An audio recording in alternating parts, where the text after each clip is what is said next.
Garde à vous.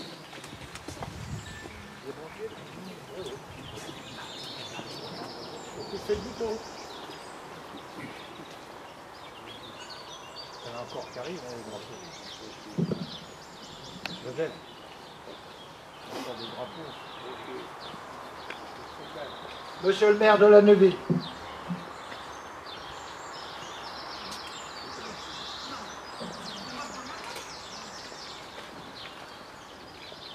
Soyez accueillis et bienvenus en ce lieu de mémoire de Pont-Goudron pour le 75e anniversaire des combats de mai-juin 1940. Monsieur le député de la Meuse, Monsieur le sénateur des Ardennes, Mesdames, Messieurs les conseillers, conseillères départementaux, maires, maires honoraires et élus, Monsieur le président de la Collecom du pays de Stenay, Mesdames, Messieurs les présidents des associations, Nippon Impôt, les représentants militaires et civils, les jeunes, Mesdames et Monsieur Didier Ouzelot de la famille de Jean Hubert, venu spécialement de Nice, Mesdames, Mesdemoiselles, Messieurs, Monsieur le maire de Vouziers, Monsieur le maire de Moulins, Monsieur le maire de Beaumont, Madame Dollard Leblond, membre de la Fondation pour la mémoire de la déportation, sont retenus par la distance ou des soucis de santé. Les familles du colonel Dutel, du capitaine Freud, des soldats Ramazaï et Loupias.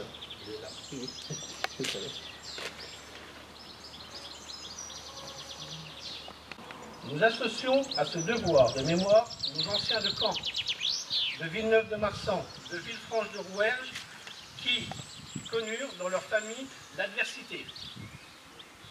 À vous tous, jeunes adultes, porte-drapeaux de la nation et de notre mémoire, personnalités de nos départements, élus, transmettez la dure réalité de cette guerre éclair de mai-juin 1940 et le sacrifice de nos aînés. C'est ici que le général Gautier, président de l'amicale de la première digue de Bordeaux, a accueilli en 1990 une délégation d'anciens combattants allemands. Ce geste hautement symbolique trace le chemin de la réconciliation et du rapprochement des peuples, devenu urgent à l'échelle de l'Europe, mais aussi des continents.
Par Monsieur le maire de Beaufort en Argonne, avec Monsieur le conseiller départemental de Stenay,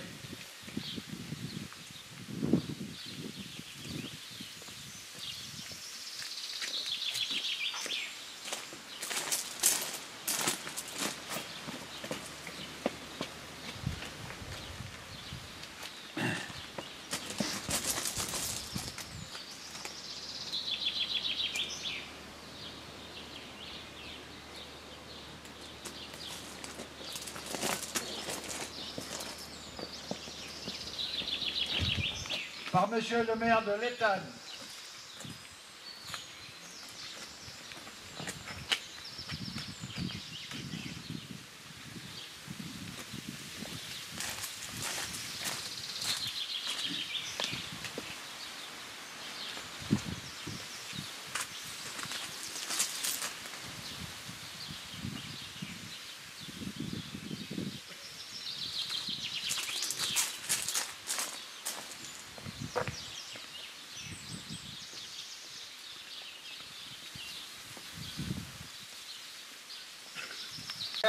de notre association comprendre et témoigner.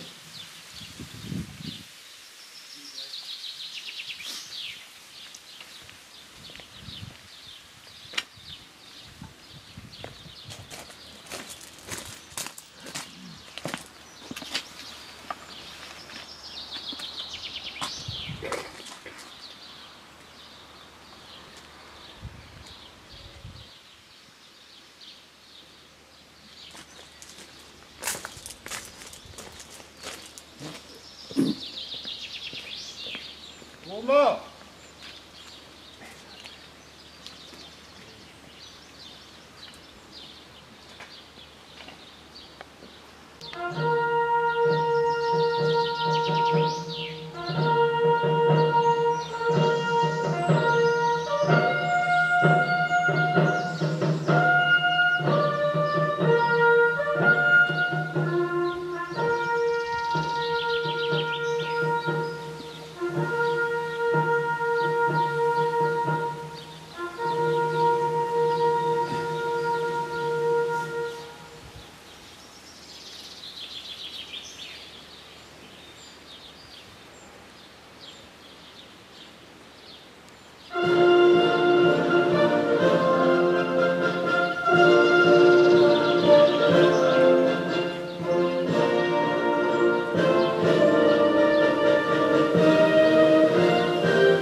Anne est la fille de Jean Hubert.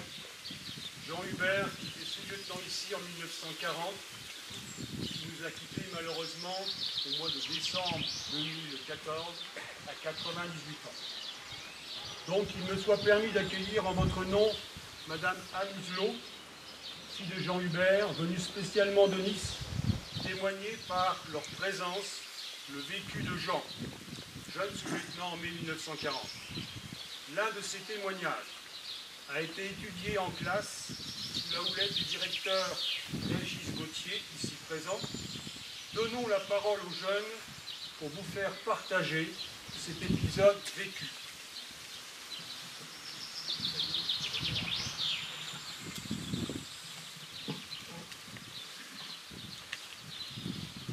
Combattant et sous-lieutenant en 1940, Jean Hubert nous a quittés en décembre 2014 à 98 ans.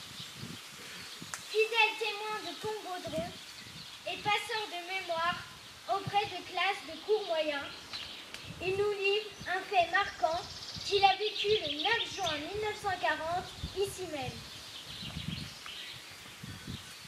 Les Allemands attaquent en force le 3e régiment d'infanterie coloniale.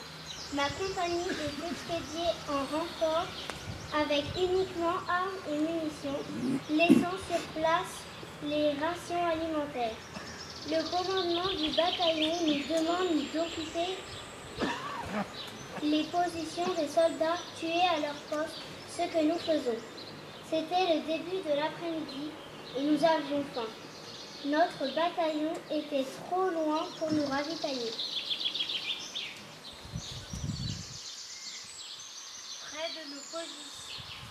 Près de nos positions, nous découvrons le corps de 32 Allemands morts. Eux avaient leur paquetage avec leur ration alimentaire et ils n'en avaient plus besoin. Avec les tirailleurs sénégalais, nous décidons de manger les rations allemandes, fort copieuses. Faisons l'inventaire, nous découvrons une grosse boîte de conserve que nous ouvrons. C'était du porc et non pas du bœuf. Je réunis mes gars, une petite moitié de la religion musulmane, et je leur dis, ceux qui ne sont pas musulmans mangeront le porc. Nous donnerons tout le reste aux musulmans, sauf le pain que nous partagerons. Réaction immédiate des musulmans. Attends, ils forment entre eux un cercle, assis par terre, palabre quelques minutes. Le secteur étant demeuré calme, je suis allé rendre compte de notre installation au poste de commandement. Le commandant Santerac m'a demandé qui nous ravitaillait. Je lui ai expliqué que nous nous étions débrouillés tout seuls en mangeant les rations allemandes. Sa réaction fut immédiate. « Vous êtes fous! Elles auraient pu être empoisonnées. » Nous allons procéder au passage du fanion de Beaufort à la Neuville. Beaufort, nous sommes à la Neuville, et les enfants, Beaufort à la Neuville.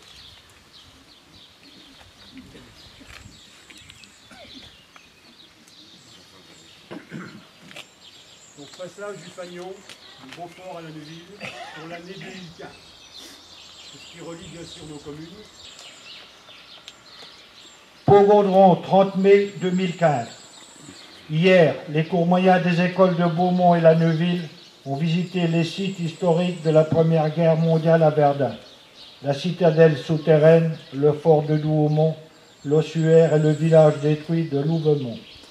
Aujourd'hui, certains découvrent les réalités de la Seconde Guerre. N'oublions pas la guerre de 1870 et la défaite de Sedan. Verdun et Sedan sont pour nous deux départements, des hauts lieux de l'histoire nationale et le symbole de la résistance et du patriotisme. La mémoire de tous ces combattants est gravée sur les monuments de notre territoire, mais chacun de nous a le devoir de transmettre le sacrifice de tous ces jeunes soldats et officiers pour que vive la liberté.